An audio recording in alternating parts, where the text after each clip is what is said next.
Alhamdulillah wa sallallahu wa sallam ala nabiyyina Muhammad wa ala alihi wa sahbihi wa sallam wa ba'd. So we're going to talk about Sajda Sahw, as you guys mentioned. And I want you, Sana, to have a seat. You don't have to write. Your sister's going to write, and then you can copy it from her.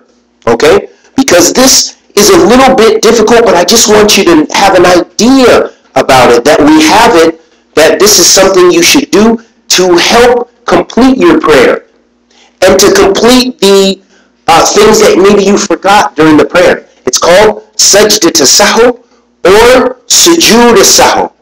Okay? It's a type of sujood, and sujood in Arabic and English we say it means prostration. What? Quickly. Prostration.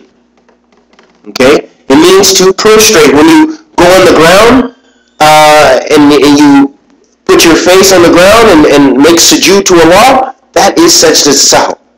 Okay? Good. Right. So, Sajda Sahw, we do it for 3 reasons. How many reasons?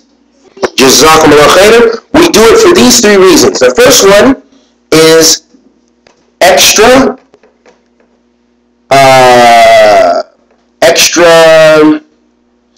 either if you do an extra rakat or extra actions in the prayer.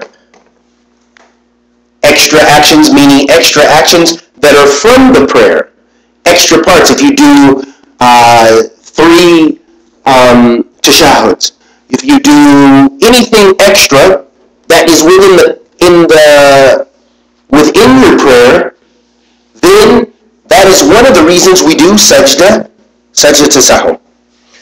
The second reason is if we forget something totally.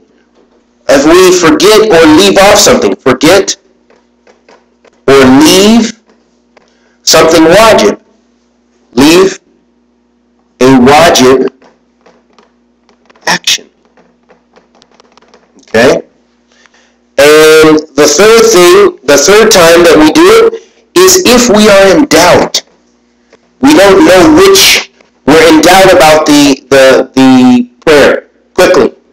If we're in doubt about our salat, about the actions, if we don't know how many rakat we made, if we didn't make, we're not sure how many we made, or are you sure if you made the tashahhud al-awwal, you don't remember, you're in doubt.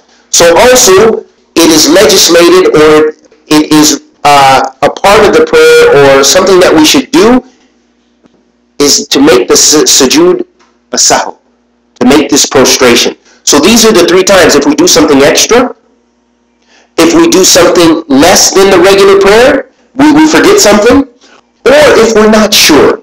All of those 3 actions. And let's look at some examples. For example, in the first thing, if we do something extra, the excess, this means if the worshiper deliberately makes if they stand too many times, or they sit too many times, or they prostrate too many times, then his prayer is invalidated. But if he does it due to forgetfulness, and that's the important thing we need to remember here, Sajda Sahw, this means the prostration of forgetfulness. Forgetfulness. That means it's something you forgot. Okay? If you do it deliberately, you say, hey, I'm going to do an extra rakat, and then I'll make it up. That's only during the prayer. You do that, only during your salat.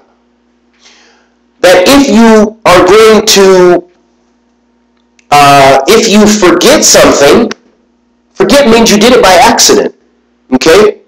Then that's when you're going to make Sajda Sahw.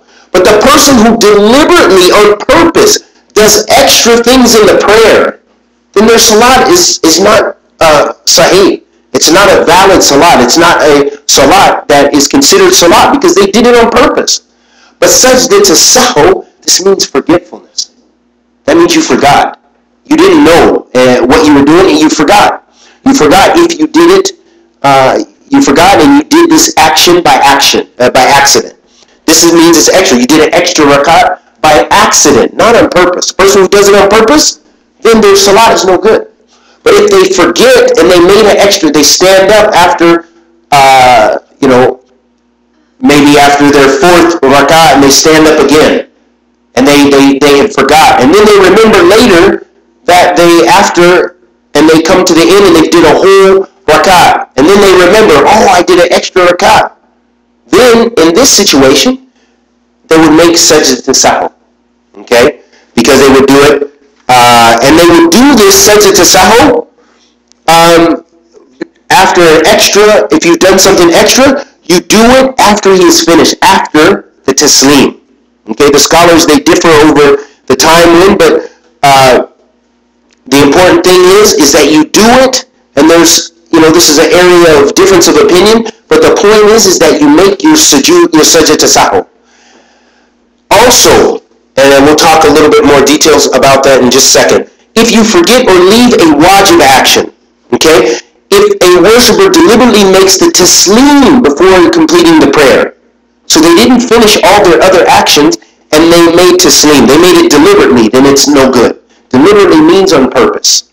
Again, if you do these things on purpose, you do extra or you do less from the salat on purpose from the arkan, the wajib, meaning the obligatory duties, or the pillars, you do extra or less on purpose, your salat is no good. If you do it by accident, you can still correct your salat if it is from the wajibat. Okay. So if a person does it by forgetfulness and does not remember it until much later, he must repeat the whole prayer. If he remembers it a short time later, that he was less, this is the person who's done less than, such as 2 or 3 minutes, then he should complete the prayer and make the taslim. So if he forgot something, he goes back to that area he forgot, continues his prayer. If it's a short period of time, he forgot and it's only been a couple of minutes, and then afterwards, he should make the taslim, the prostration, makes his taslim, and then he makes his prostration of forgetfulness. So, just to make it, so if we do extra, we make our prostration, our sajda, we make it. If we did something extra, we make the prostration after taslim. After we say, Assalamu alaikum rahmatullah, Assalamu alaikum rahmatullah. Then we make our sajda to sahw.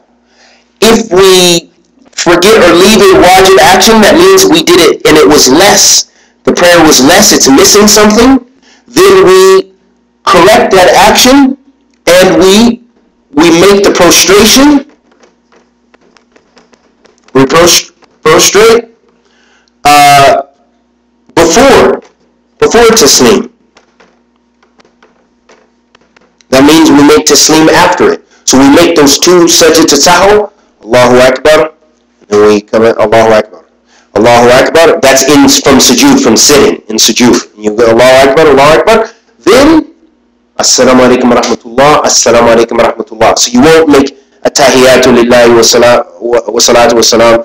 We won't make attahiyatu or tashahud. We just make the prostration before taslim. Okay? Then, if there's doubt about it, if the worshiper is in doubt during his prayer, and 1 or 2 possibilities seems more likely to him, he should complete his prayer based upon it, making the taslim, then the prostration of forgetfulness, then the taslim again. So if he's in doubt, he should return to where he is sure he made his prayer complete and do the prostration before taslim. So he's going to make prostration and then make taslim. Those are just a few of the basic ahkam of making sajda to sahw, which is very important. So, just for your information, so when do we make sajda to sahw? Who can tell me? Huh?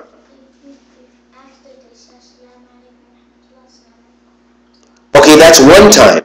What's another time? So that you said after taslim. When do we make it also?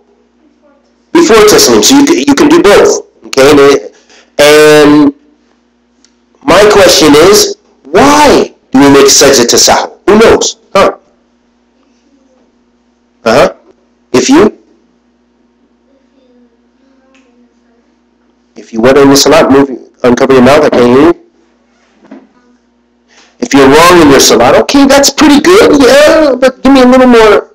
If you're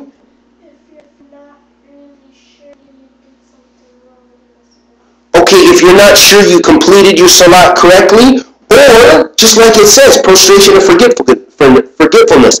If you forgot something in the prayer, or you added something, an extra rak'ah or something in the prayer.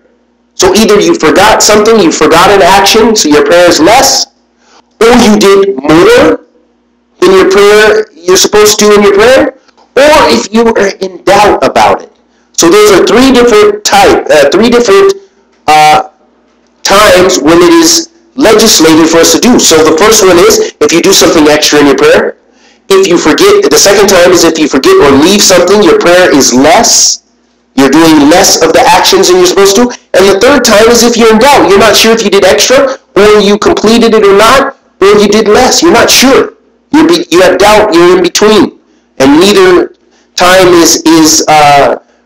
you're not sure of either situation. So in those three situations, it's upon you as the one who prays to Allah subhanahu wa ta'ala to correct your prayer and try to correct it by making sujood as-Sahw. And I ask Allah the Almighty to accept our good and forgive our evil. Sallallahu alaihi wa sallam ala nabiyyina Muhammad.